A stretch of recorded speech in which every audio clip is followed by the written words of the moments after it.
चिरंजीवी कैसा है बेटा? तेरे बिना तो दिल ही नहीं लगता है मेरा। तू ठीक तो है ना बेटा? टाइम पे खाना खाता है ना? कहाँ पर रहता है तू? सब कुछ अभी बोल दो क्या बाद में भी बोल सकता हूँ? हाँ ठीक है चुप हो जाओ। ये बकुला मैम, नमस्ते। लक्ष्मी माँ, पद्मा माँ, शारदा माँ, शांति माँ, गौरी माँ। नमस्ते। सब लोग तुम्हारी माँ ही हैं, तो असली माँ कौन है? 9 महीने पेट में तो इसे मैंने ही रखा था। इसके अलावा हर बात में हम सब इसके लिए एक जैसी हैं। आद्या कहाँ है? वो क्या है ना, पद्मा माँ सबसे जल्दी घुल मिल जाती है ना। कीर्तना की शादी हुई थी ना तो उधर ही मिले थे हम सब वो लोग। घर में है। हेलो आंटी, नमस्ते। कितनी खूबसूरत हो तुम। तुम्हें देखकर ऐसा लगता है कि कहीं तुम्हें हमारी नजर न लग जाए बेटा। आईने में भी मत देखना वरना खुद की नजर लग जाएगी। बहुत प्यारी है ये।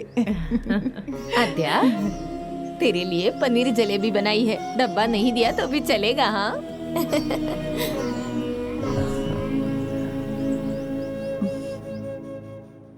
क्या आध्या, अभी क्या सोच रही हो तुम? आंटी चीरू की फैमिली से बहुत क्लोज हो गई है ना आद्या? यही तो प्रॉब्लम है प्रवलिका। जिस दिन झूठ का पता चलेगा उसी दिन प्यार गुस्से में बदल जाएगा। उन्होंने उस पर बहुत विश्वास किया, उन्हें बुरा लगेगा। एंड दैट टू कि मुझे ये सब पता था और फिर भी मैं चुप रही। उनसे बर्दाश्त नहीं होगा। मेरी लाइफ में कोई रहे ना रहे, पर माँ रहनी चाहिए। किसी और के थ्रू ये बात आंटी को पता चले उससे पहले तू ही जाकर उन्हें सब बता दे।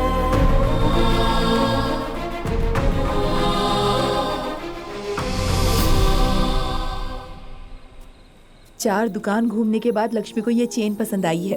फैक्ट्री में काम करने वालों को भी आप परिवार की तरह ख्याल रखती हैं। काम करने वाले के बच्चों को पढ़ाई और घर ये सब देने के लिए दिल भी बहुत बड़ा चाहिए होता है। ऐसा करना इतना आसान नहीं, लेकिन ये सब करना इनको बहुत अच्छा लगता है। थैंक यू मैडम जी, आप हमारे लिए इतना कर रही हैं। हमारी मैडम बहुत ग्रेट है।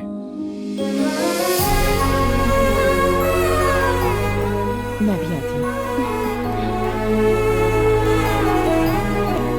प्रेम, हाँ? एक बात तो बता, हाँ, बोल। खाने में अच्छा क्या है? एक थप्पड़ खाएगा वही सबसे अच्छा है। अच्छा? हाँ। बैठिए ना आंटी। क्या बात है, यहाँ कुछ सीरियस बातें चल रही हैं क्या? ऐसा कुछ नहीं, बस ऐसे ही। फ्रिज के अंदर अगर दूध का पैकेट रखना भूल जाते हैं तो हम पांचों 10 मिनट तक बात करते रहते हैं। मगर आप तो अकेली ही फैक्ट्री और बिजनेस का सारा काम कैसे संभालती हो? ओह अच्छा, आध्या की वजह से लाइफ में कोई होप ही नहीं रह गई थी। ऐसा लग रहा था जैसे सब कुछ खत्म हो गया है। एक दिन मेरे पास आई और बोली, माँ क्या मैंने कोई गलती की है? मैंने कहा ये क्या कह रही हो? तो इसने क्या कहा पता है? तुम ही मेरी दुनिया हो ऐसा कहती हो ना। अगर ये सच है तो मुझे बता दो माँ। अगर मुझसे कोई गलती हुई है तो वो गलती दोबारा ना दोहराऊं, इस बात का मैं ध्यान रखूंगी। उस पल मुझे समझ में आया कि जिंदगी जीने के लिए मुझे एक मकसद मिल गया है और वो है मेरी बेटी आध्या।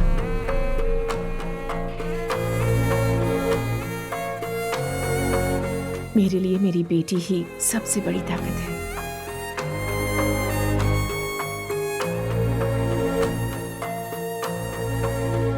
वैसे आप लोगों ने भी चीरू को बहुत अच्छे संस्कार दिए हैं, बहुत अच्छी परवरिश की है इसकी। चीरू, इतनी औरतों ने तुम्हारी परवरिश की है, तुम लकी हो।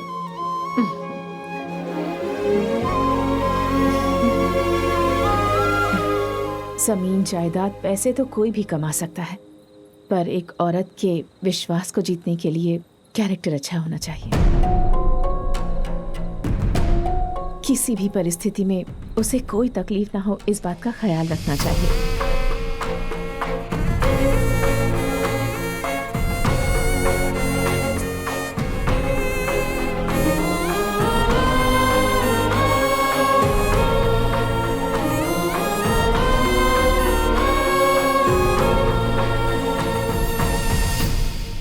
कैसी बात कर रही हैं दीदी आप? एक बार जाकर घर जाकर बात करते हैं, चलो। ऐसा नहीं है दीदी। गौरी। हाय भैया, नमस्ते। आप सब लोग मैडम के घर नहीं गए क्या? वो पद्मा मैडम। बकुला, आप हमेशा ऐसे ही मुस्कुराती रहती हैं क्या? हाँ, मैं भी पहले इन सब के जैसी ही थी। माँ के गर्भ से जब तक कोई जन्म नहीं लेता तब तक औरत की जिंदगी पूरी नहीं होती। मुझे बच्चे नहीं है इस बात का गम था। मानो मेरी जिंदगी खत्म हो गई, पूरी जिंदगी ऐसी होगी ऐसा लगा। तब चिरंजीवी का जन्म हुआ।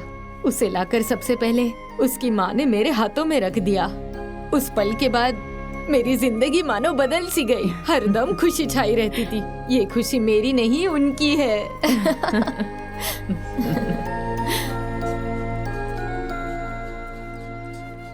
ये पौधे तुम्हें बहुत पसंद है ना बकुला? यही पौधे हैं जो मर्द और औरत में कोई फर्क नहीं समझते हैं। हमारे चीरू को भी पौधे बहुत ज्यादा पसंद है। घर में जहाँ देखोगे नजर आएंगे। सब वही लेकर आया है। इनकी वजह से घर अलग ही दिखता है। चीरू तो दिन भर मस्ती करता है। हंसे बिना हम लोग 1 मिनट भी नहीं रहते। आप एक बार अगर हमारे घर पर आओगे ना तो फैक्ट्री वगैरह कुछ नहीं चाहिए ऐसा बोलकर वही रह जाओगी। वक्त निकाल कर एक बार जरूर आऊंगी। एक ही बार क्यों बकुला? बस तुम्हारे हाँ की जरूरत है। आद्या का घर तुम्हारा घर नहीं होगा क्या? हमारे चीरू की तो आद्या जान है। आद्या को भी हमारा चीरू बहुत पसंद है, लेकिन तुम्हारे बारे में सोचकर आद्या चीरू से मिलती नहीं है। इसीलिए हमने चीरू को आपसे मिलने भेजा।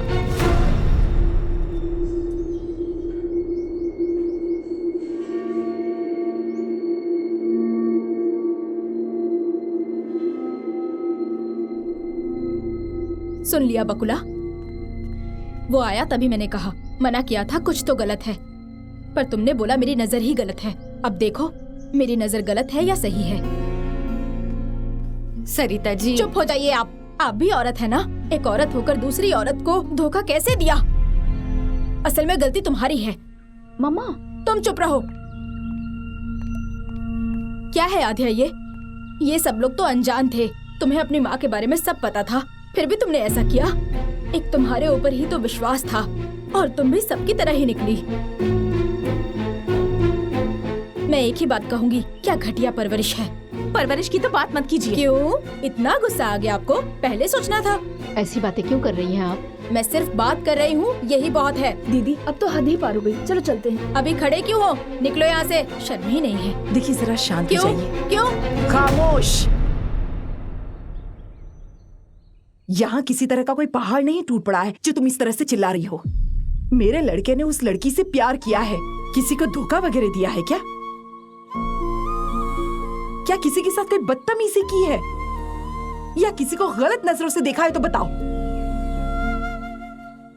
एक बार फिर से कहती हूँ, हम सब मेरे बेटे से बहुत प्यार करते हैं, उसे तकलीफ में नहीं देख सकते। बकुला, हमारे बच्चे हमारी इज्जत के बारे में सोच रहे हैं, हमारी खुशी के बारे में सोच रहे हैं। अगर सिर्फ एक बार तुम भी इनकी खुशी के बारे में सोच कर देखो।